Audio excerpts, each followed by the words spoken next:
This vision here is a vision of Shiva as the great dancer who dances the cosmos into being and then also initiates a dance at the end of this universe, initiates a dance that begins what is called in Indian tradition the Mahapralaya, the Pralaya, the dissolution of the universe. The dissolution of the universe during which, in the course of this dance, the universe dissolves into its components, dissolves element by element until it reaches that primordial gestational space of the void again. And then the new universe rises. And this elemental dissolution happens again, it happens on a cosmic scale, but it's also said to happen like within the individual as the individual dies. Or it happens in consciousness on a constant basis. There's like this elemental dissolving and reconstitution happening, this pulse. And why I think it's important to connect to this pulse, especially at the beginning of the course, I'll just say this right here at the beginning, why I think it's important to connect to this cycle. One, we live in a world in which, as many of you have probably heard me say, we're obsessed with constant production and progress, production and progress, production and progress. We're obsessed with everything being as full as possible and as big as possible and growing as much as possible.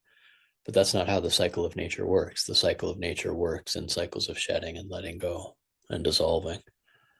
And sometimes before we want new growth to begin, right? So this course is like, one aspect of many cycles in your life that are related to, growth and generation. Before any new growth can begin, we have to let go of the old. We have to let go of the old. And I've seen in our modern world a tendency to not honor this phase of the cycle very much. Right? To not honor the phase of like, oh, I gotta just let go. Right. And so often, when you take courses, it's like, okay, let's just jump in, more knowledge, let's stack more knowledge on top of the knowledge that's already there. And what I really need is more facts about the world. What's really missing is information. I don't have nearly enough information that I'm being like bombarded with on a daily basis. No, we've got plenty of information. We've got plenty of facts.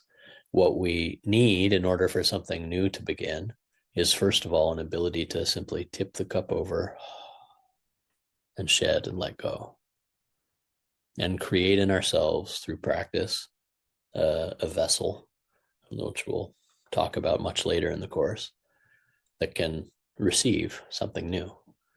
But in order for that new life to begin, to sprout from the forest floor, something has to be shed first. Something has to die first. Death, as we'll see in this presentation, is generative. So this is inviting people at the beginning of this course, not only to study these myths of dissolution, dismemberment, and shedding, but to feel that process reflected in each one of us, in ourselves, to feel like, oh, right, I too can let go, I too can shed, I too can dissolve. And in dissolving, my dissolving may become mulch for what comes next. And then something can truly grow. Then something can truly grow.